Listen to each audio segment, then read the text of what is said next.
आई-वडिलांची जर भांडणं असतील, तर मुलं अगदी गांगरून जातात. काही मुलांना असं वाटतं, की अरे ह्यांना माझी काही किंमत आहे का नाही? माझ्याकडे कोणी बघणार आहे की नाही? किंवा काहींना प्रचंड इन्सिक्युअर वाटतं. पण ते मूल त्यावेळेला काही करू शकत नसतं. त्यामुळे आतमध्ये फक्त त्याच्यावर रिॲक्ट होत राहणं सातत्याने, हे त्याच्या बाबतीमध्ये घडतं.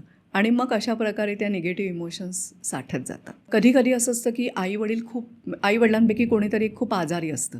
म्हणजे कळायला लागल्यापासून मी बघते, की आई आजारी आहे किंवा वडील आजारी आहेत. खूप प्रेशर असतं. मग सगळं लक्ष तिथेच असतं. मग जो आईकडनं, वडिलांकडनं जे आपल्याला नॉर्मली मिळतं, प्रोत्साहन म्हणा, संवाद म्हणा किंवा हे प्रेम म्हणा किंवा तू काय करतोयस, तू कसं करतोयस, ही दखल जी आई-वडील नेहमी घेतात, आपल्याला प्रोत्साहन देतात वगैरे, पाठिंबा देत असतात, ती त्यांना त्याच्यामध्ये मिळत नाही. मग त्यांना त्यावेळेला ते काही कळत नाही. पण कुठेतरी एक सततची पोकळी आणि मग अरे काय असं बाकीच्यांच्या घरामध्ये असं नाही आणि माझ्या बाबतीत असं का? ह्याने एक नैराश्य यायला लागतं.